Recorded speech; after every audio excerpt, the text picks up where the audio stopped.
Hello everyone, it's Silver. This is Galactic Glitch. So this just recently came into early access and it's already pretty far along despite its low early access version number. It's pretty much playable from start to finish already, and it even has some New Game Plus stuff. So there's already quite a lot here. It seems that rather than being about game length, a lot of what they're doing is about game breadth, the depth of stuff that you can find and do, because a lot of the game's sort of traditional linear content is already here.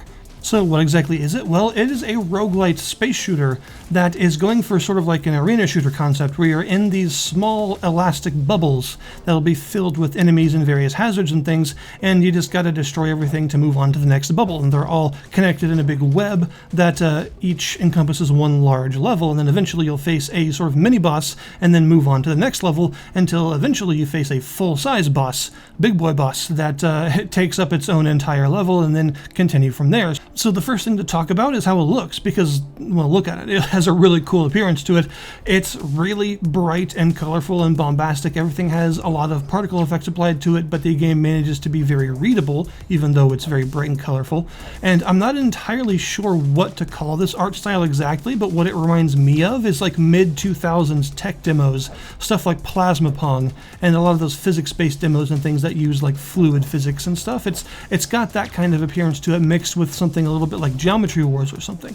And also the music is very fitting to this like super bright bombastic style. It is also in your face and loud and just like pumping club music all the time. It's pretty great actually. Each area does have its own sort of theme to the music, but a lot of it is still going to be like a really aggressive EDM kind of soundtrack.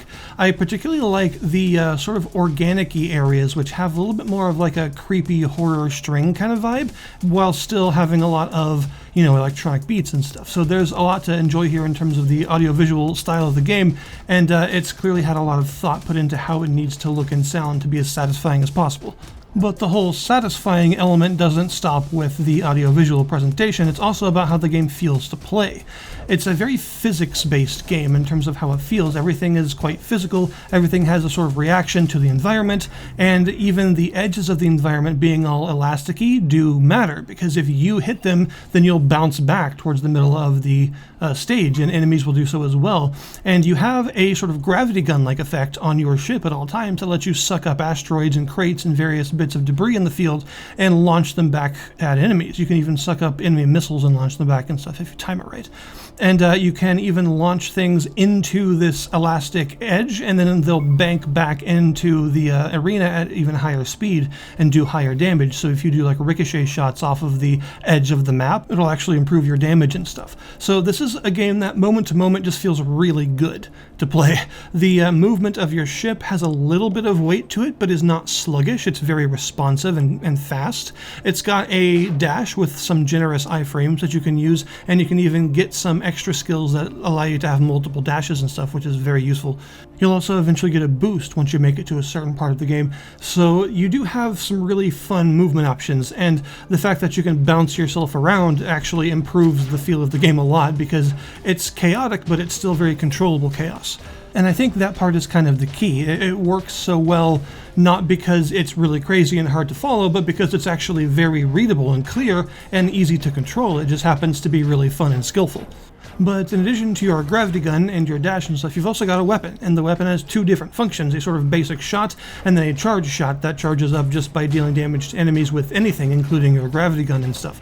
And there are a bunch of different weapons in the game already, I think like over 20 of them, and they all are technically two weapons because of the whole charge shot mechanic. So it's pretty cool how many different weapons there are, and they all act very differently, and some of which are a lot more sort of physicsy than others. You know, some of them are a simple bolt of energy, while others will be like some sort of constant beam that has sort of elastic physics to it that you can swing around and whip things with. Another one might be a piercing railgun that will shoot in a straight line and just go through everything in the arena. And another one might be a minigun-like setup that overheats if you fire it for too long, but has a sort of building damage, big storm of projectiles attack on the charge. There are a good number of weapons, so there's a lot to learn in terms of how to use each one effectively, and because of how good the gameplay feels in general, the weapons really add to that and add a bit of a unique flair to each run because, hey, they're all quite different in terms of how you need to use them. But it is a roguelite, and what is one very important facet of a roguelite? Well, that would be the passive skills that you get, or items, or whatever they happen to be, in order to make yourself overpowered. And this game does indeed have that, and they are really fun. There are currently a bit over 50, I believe, of these skills that you can find. The main way that you get them is occasionally, as you're going from bubble to bubble, arena to arena, you'll come across these challenge arenas where there will be an optional sort of enemy spawner in the middle, and if you poke it, then it'll spawn usually 2 or 3 waves of increasingly difficult enemies. And if you're able to survive, then it will give you a reward, and one of these rewards is often a skill. So the skills are usually pretty effective at what they do. They include things like the aforementioned double dash. There's also another one that synergizes really well with that one, which is a shockwave that happens every time you dash. But there are several others as well, and they all tend to be some pretty interesting effects that often synergize together to create overpowered builds and stuff, which is exactly what you want in this genre. That's part of the point. But there's also another cool aspect to it that I didn't expect. There's an upgrade system that works in kind of an interesting way. Sometimes you'll come across these little upgrade card-looking things, and these have 2 different functions. For one, they give you a small upgrade just by picking them up, like a little bit of extra health or a little bit of extra weapon damage or something like that. But also, at the end of each level, and also in certain between level areas, you can access this sort of glitched system that lets you upgrade all those passive skills you've got. And each passive skill will have a number of colored slots underneath its description, and each of these upgrades has a color. So if you have upgrades of the correct color, you can slot them into the skill and upgrade it to a new form, which will make it extremely strong. Like, oftentimes the difference between a level 1 and a level 2 skill is huge. They tend to be really significant upgrades, and sometimes they can even go for an extra upgrade after that to a level 3 skill. So not all of them can do that, but some of them can. This means that the run variety in this game is already pretty huge, because you've got all the different weapons that you can potentially equip one of. You've also got all these various passive skills that you can find and combine in different synergistic ways, and you've got all the various upgraded forms of those skills that can improve them in different ways and sometimes even add new capabilities to them. Another thing that really helps the run variety is that every area, every sort of map that's composed of a whole bunch of different bubbles strung together, they all not only have their own soundtrack, which is very good, and their own overall visual themes and different kinds of asteroids and debris and hazards and stuff in the areas, but also they have their own types of enemies. You won't face the same exact enemies twice in a row, by which I mean each area has its own complete set of enemies. It doesn't share any of them with other areas, which is super cool.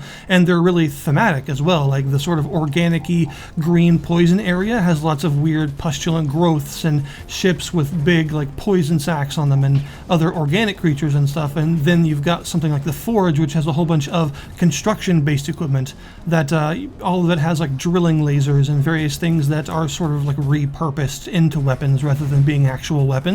There's even one big one that spawns this big sort of sweeping red beam in front of it that has a big caution sign that looks like something that would be industrial equipment to sort of warn the workers that it's about to do a big laser sweep, which I thought was a cute little touch, and it shows how much work has been put into each area, that they all have a completely unique set of enemies that all have such strong visual theming specific to that zone. You can also heal yourself, by the way. I should probably mention that.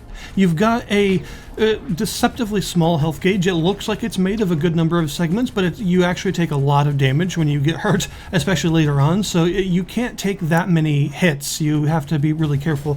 But you do have a healing charge that allows you to just hold the Y button for a second and you'll heal up. So it's a sort of Hollow Knight-esque healing charge. You gotta sit still for just a second and then use it, although you don't have to be perfectly still, but you can't dodge and stuff. But also, because it is a roguelite, you do get a currency, a meta currency, orbs in this case, usually from defeating those more tough challenge rooms and beating bosses and things. And the orbs can be spent in various ways when you get back to the between run hub area. That's sort of the whole thing is like a simulation. It's kind of themed around that. And you can use these orbs to construct various rooms, like say an armory, so you can see all the weapons that you currently have unlocked and equip whichever one you want before a run. You can also use the orbs to do things like purchase new weapons. There will always be a selection of 3 available that will refresh every time you go back to the hub after you've bought some of them.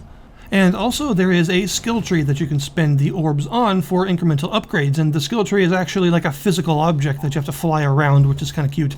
You fly around to various nodes and spend orbs on upgrades, from everything like increasing your health gauge to giving you more healing charges to giving you better weapon and gravity gun damage and some other things like that. So these are your standard incremental upgrades that will make you stronger run after run.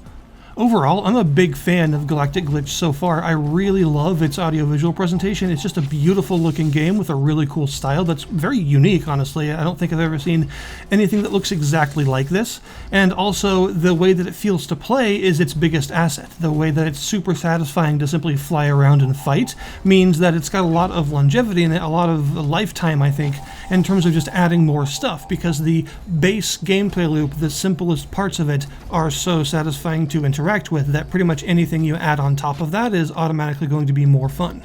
So you combine some genuinely challenging combat with some really creative enemies that look and act in very fun ways, that with some cool attacks to learn and some fun patterns to dodge and stuff, some really fun weapons to use that are all very different from each other, and some really cool skills to get an upgrade that can synergize well to make you feel overpowered while still keeping the sense of challenge intact, because later areas do still get quite hard.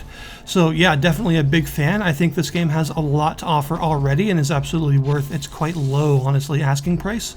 It feels relatively complete as it currently stands. It just needs more bulking up with general stuff, you know, more skills, more weapons, more bosses, more enemy types and areas, all that sort of stuff, just like general fluffy content in the middle of the sandwich. That's sort of what it needs, and I have a really good feeling about where it's going to go from here. So I'll put the link in the description below this video to the Steam store page for Galactic Glitch so that you can check it out yourselves. Thank you guys very much for watching, and I'll see you next time.